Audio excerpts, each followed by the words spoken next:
नमस्कार दोस्तों, लाल किताब के ट्यूटोरियल्स में आपका फिर से स्वागत है। मैं एस्ट्रो सुभाष आज आपके लिए लेकर आया हूँ चंद्रमा खाना नंबर 12 के रिजल्ट की ट्यूटोरियल्स को लेकर। तो दोस्तों आज हम डिस्कशन करेंगे कि चंद्रमा जिनकी कुंडली में खाना नंबर 12 में हो तो वो किस तरह के रिजल्ट देता है, क्या नेटिव को नेगेटिव या पॉजिटिव रिजल्ट्स का एक्सपीरियंस होता है, और जब चंद्रमा और ग्रहों का संबंध ले लेता है तो वो किस तरह का बिहेवियर रखता है। चंद्रमा को जनरली हम सभी जानते हैं कि चंद्रमा हमको मन की शांति देता है, चंद्रमा हमारी माता से संबंध रखता है, चंद्रमा हमारे फाइनेंस से संबंध रखता है, चंद्रमा हमारी ओवरऑल लाइफ की सक्सेस से संबंध रखता है। अगर चंद्रमा कहीं पर भी नेगेटिव होता है तो वो कई तरह के जो है बुरे रिजल्ट्स हमारी लाइफ में देना शुरू कर देता है। तो दोस्तों चंद्रमा के बारे में जो लाल किताब में लिखा गया है उसकी कुछ चंद लाइनें मैं आपको जो है सफ़े जो है उर्दू लफ्ज़ों में वो आपको मैं बताना चाहूँगा कि क्या लिखा गया है। चंद्रमा को जनरली खाना नंबर अगर 12 के चंद्रमा की बात करें तो खाना नंबर 12 के चंद्रमा को जो लिखा गया है, रात के समय बाढ़ आना, यानी कि रात के समय बाढ़, तूफान से बस्तियां उजाड़ने वाला जो दरिया होगा वो खाना नंबर 12 का चंद्र माना गया है।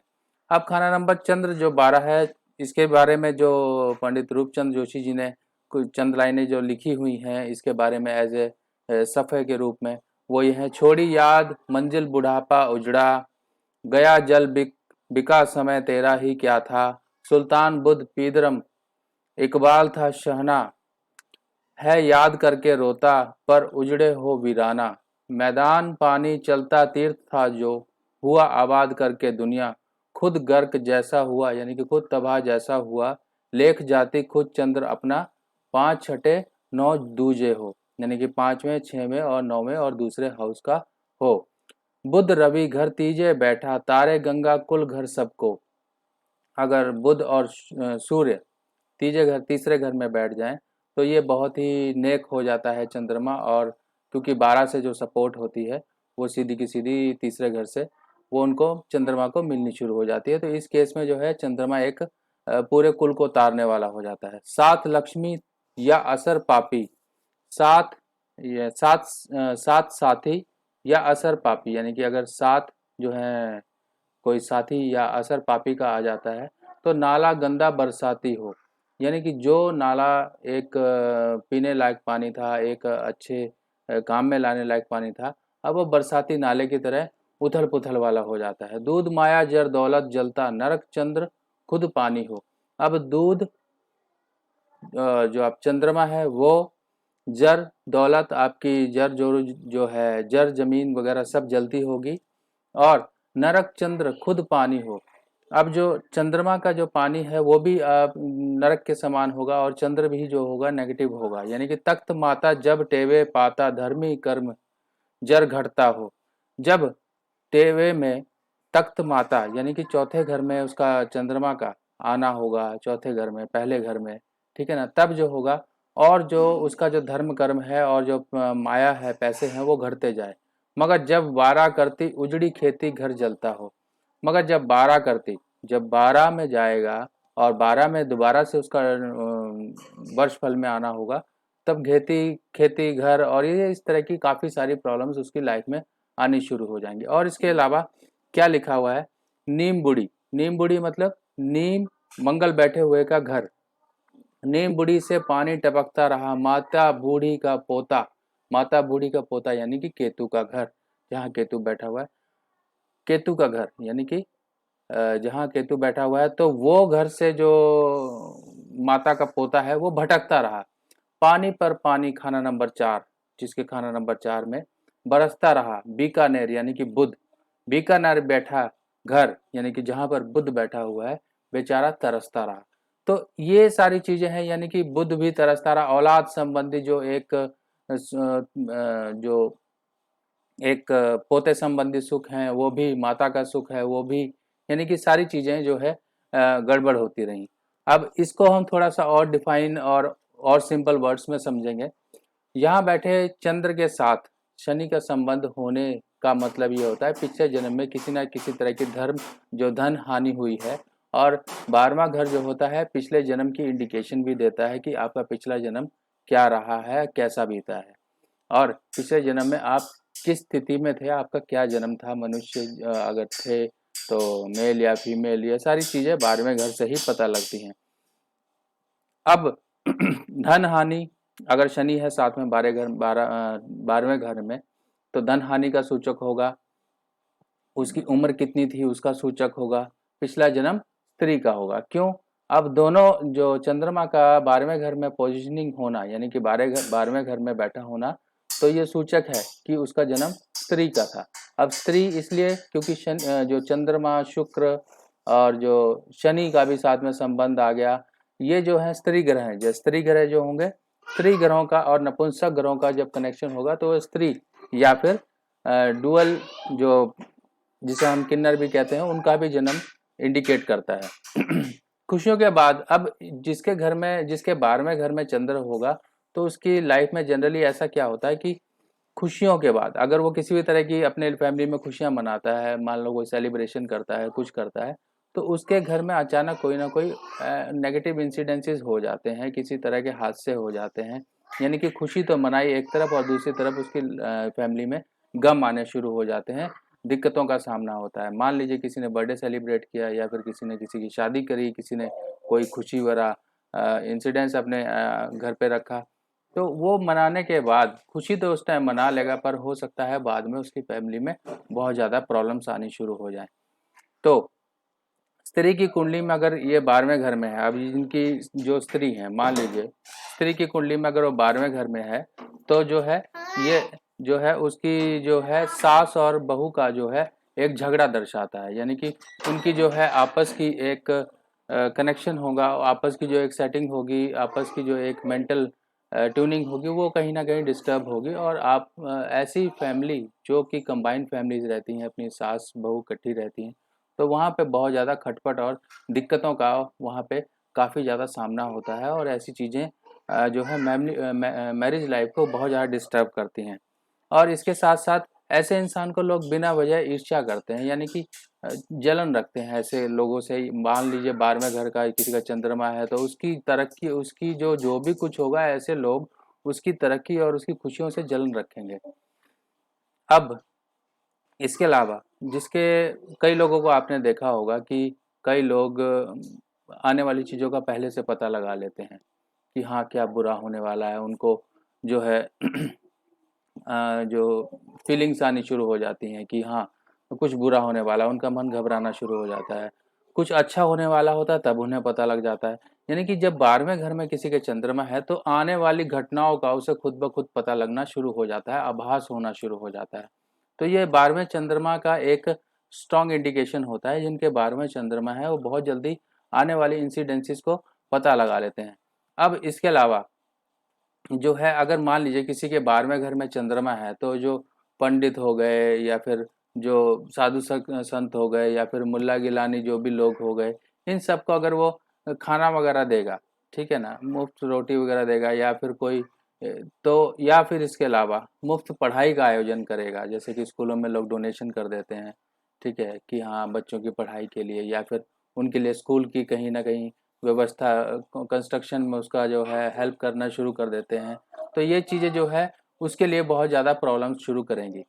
ठीक है, तो इन चीज़ों से 12वें चंद्र वालों को बचना ही होगा। अब बात कर लेते हैं कि चंद्रमा अगर मान लीजिए 12वें घर में और मंदी हालात में है, उसका चौथा घर भी पीड़ित है, चौथे घर में उसके केतु है, मान लीजिए और जो है चंद्रमा 12वें में भी कहीं ना कहीं 8वें से गलत दृष्टि पा रहा है, गलत संबंध पा रहा है, छठे घर से उसको नेगेटिव इम्पैक्ट आ रहा है, तो ये चंद्रमा जब होगा तब मंदी हालत का होगा। इनकी जो इंडिकेशंस आपको दिखेंगी कि हाँ नेगेटिव है चंद्रमा। चंद्रमा नेगेटिव होने के मुख्य कारण क्या है? फाइनेंशियल स्टेबिलिटी को ये डिस्टर्ब करेगा, मेंटल पीस को ये डिस्टर्ब करेगा, और घर में कहीं ना कहीं नेगेटिव इंसिडेंसेस, जैसे कि आपको बताया कि कहीं खुशी के बाद कहीं गम ये लेकर आएगा।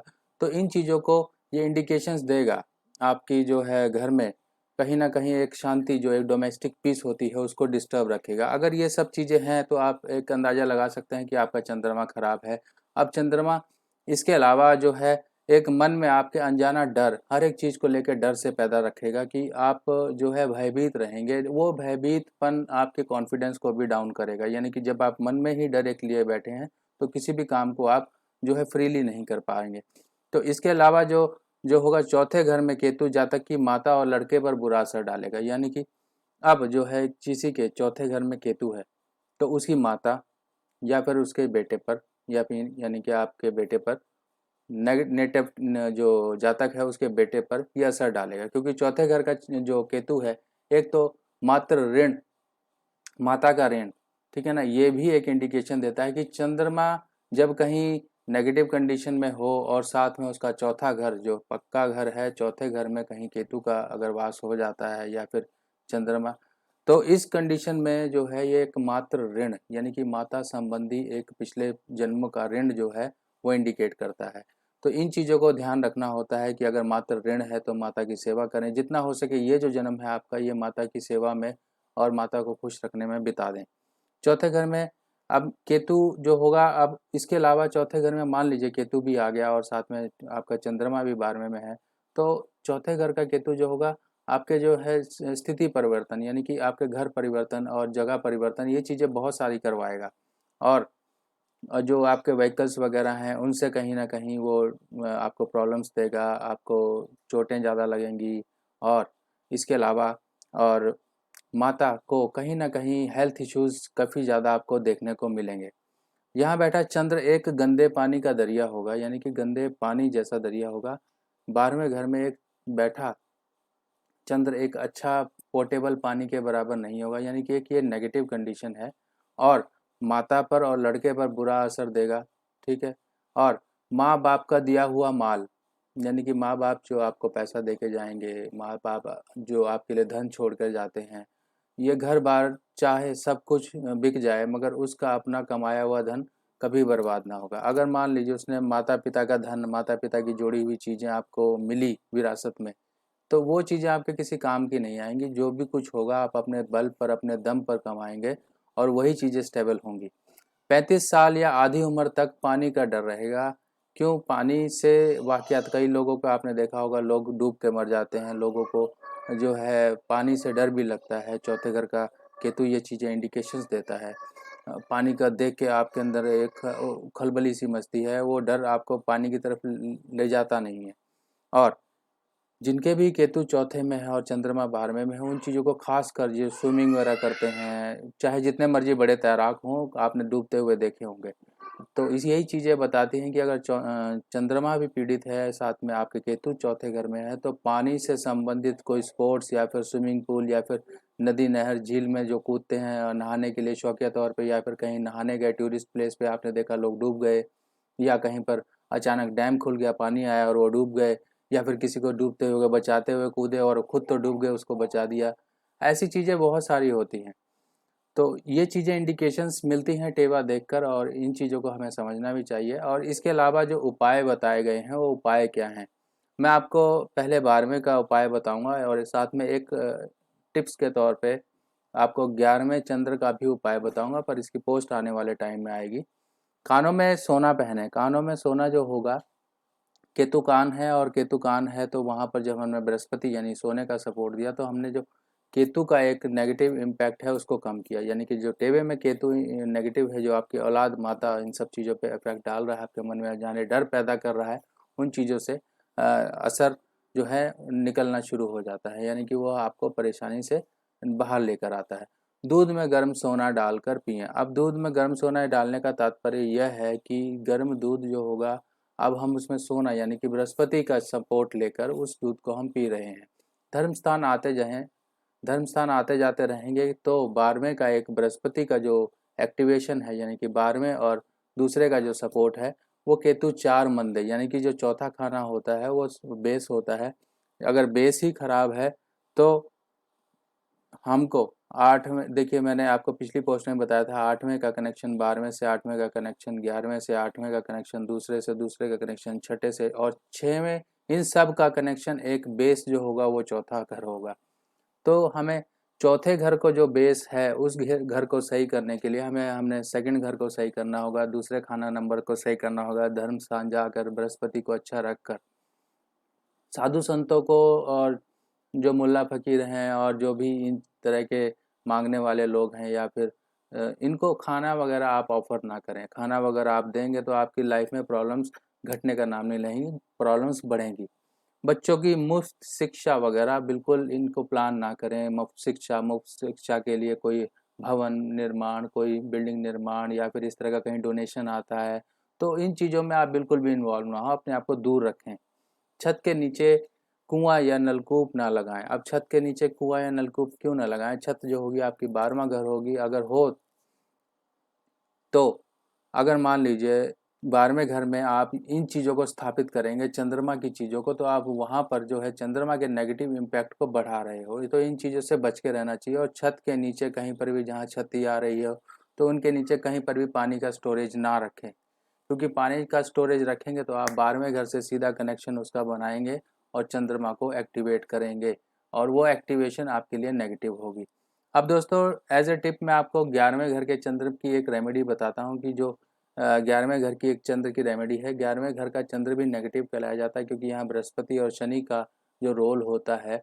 और 11वें घर में लाल किताब में लिखा गया है कि 11वें में जो है पापी ग्रह ही अच्छे होते हैं, तो चंद्रमा पापी ग्रहों में नहीं है, और चंद्रमा यहाँ पर होने के बाद नेगेटिव हो जाता है। अब इसकी जो रेमेडी है एक सिंपल है कि माता की मदद के लिए चंद्र की चीज़ें, दूध और खोए के पेड़े या दूध जो वजन में इतना हो कि एक आदमी की पूरी खुराक हो। मान लीजिए एक आदमी आधा किलो के आप अप्रॉक्सीमेटली खुराक लगा लीजिए कि एक आदमी की आधा किलो के करीब खुराक है जो कि खोए खा सकता है, खोए के पेड़े। अब उसके बाद उनको 11 गुना कर लीजिए, जो पेड़े बने उनको 11 गुना कर लीजिए, यानी कि आधा का आपने 11 गुना करा, तो उनको 11 गुना, आधा किलो का आप 11 गुना कर लीजिए, ठीक है। अब आधा किलो को आपने 11 गुना करके, ये जो है 11 आदमियों के लिए काफ़ी हो इतना, जो कि यानी कि आपने एक आदमी की जो खुराक बनाई उसको आपने 11 आदमियों की खुराक के साथ डिवाइड मल्टीप्लाई करके वो खोए जो है ना, आप दरिया या झील या नहर में प्रवाह करें। तो ये एक नेगेटिव इम्पैक्ट चंद्र के जो 11वें घर के हैं उसके लिए काफ़ी फायदेमंद है। इसी के साथ साथ एक चंद्र की और केतु की रेमेडी भी इसी तरह से बताई गई है, जिसमें चंद्र और केतु का अगर कहीं पर भी कनेक्शन है तो उसके लिए आपको चंद्र की जो खोए के पेड़े हैं वो बनाने हैं, उसमें काले और सफ़ेद तिल लगाने हैं। उसकी जो है सिंपल आप 48 जो है उसमें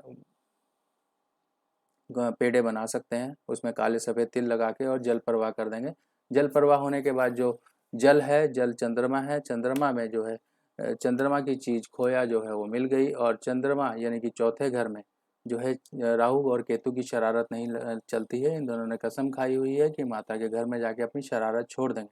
तो एक ये जो चंद्रमा की शांति उसे मिली, और राहु केतु भी जो उसके नेगेटिव थे, यानी कि जो हमने केतु तिल वो भी हमने वहाँ पे चंद्रमा के घर में पहुँचा के उनको शुभ किया। तो ये रेमेडीज़ इस तरह से काम करती हैं, और कई लोगों को चंद्रमा केतु से संबंधित काफ़ी लोगों को प्रॉब्लम्स देखने में आई, उनकी जो प्रॉब्लम्स है सॉल्व भी हुई हैं। तो मैं भी आपको यही सजेस्ट करूँगा कि अगर कोई इस तरह के आपके चार्ट में कंजंक्शंस हैं, तो उनका चंद्रमा केतु का तो खासकर ग्रहण के समय भी उपाय होता है। ग्रहण के समय जो है चंद्रमा और केतु की चीज़ों को आप अपने सिरहाने रखकर ग्रहण खत्म होने के बाद या ग्रहण के समय जो है जल प्रवाह करें। चंद्रमा केतु वाले को हड्डियों के जोड़, पेशाब संबंधी जोड़, सर्वाइकल या पीठ की प्रॉब्लम या गले की प्रॉब्लम, ये पीछे जो है सर्वाइकल की प्रॉब्लम, ये काफ़ी ज़्यादा देखने में आती हैं। उनको घुटनों की प्रॉब्लम्स होती हैं, उनको पैरों के टखने की प्रॉब्लम होती है, उनको जो है आँखों की प्रॉब्लम्स होती हैं, और मूत्र रोग यानी कि जो यूरिनरी ट्रैक्ट इन्फेक्शंस, ये तरह के उनके काफ़ी ज़्यादा देखने में आते हैं। तो ऐसे केस में उनको ये रेमेडीज़ काफ़ी बेनिफिशियल होती हैं, और इसके साथ-साथ उनको एक हिदायत दी जाती है, एक जो है उनको सावधानी रखनी होती है कि जब भी कहीं पर आप टॉयलेट वो जो पब्लिक टॉयलेट में जाएँ तो पहले फ्लश कर दें, यानी कि किसी के पेशाब पे किया हुआ पेशाब जो है आपके जीवन में दुख और परेशानियों का अंबार लगा देगा। तो ये चीज़ें ध्यान रखने वाली होती हैं, इनको ध्यान रख के ही आप जीवन में खुशियों को ला सकते हैं। तो दोस्तों, आने वाली पोस्ट में दोबारा फिर मुलाकात होगी। बाकी आप लोगों का प्यार और आप लोगों का सपोर्ट बहुत ज़्यादा मिल रहा है। आप लोगों के फीडबैक भी आ रहे हैं, कॉल्स भी आ रही हैं, और मैं जैसे-जैसे फीडबैक्स जो मुझे सूटेबल लग रहे हैं उनको मैं इंट्रोड्यूस भी कर रहा हूँ। जैसे आज मैंने जो है आपके इस पोस्ट में जो मैंने पंडित रूपचंद जोशी जी की 12वें घर के चंद्र की कुछ लाइनें जो हैं उर्दू और देवनागरी में लिखी हुई हैं वो मैंने आपके सामने आज इंट्रोड्यूस की। और बाकी अगर किसी को पर्सनल कंसल्टेशन लेना है तो वो भी कांटेक्ट कर सकते हैं, अपने फीडबैक मुझे दे सकते हैं। मेरा व्हाट्सएप नंबर, सारा कुछ डिटेल्स जो है डिस्क्रिप्शन में मेंशन्ड है। बाकी नेक्स्ट पोस्ट में फिर दोबारा मुलाकात होगी, तब तक के लिए मुझे इजाज़त दीजिए। नमस्कार।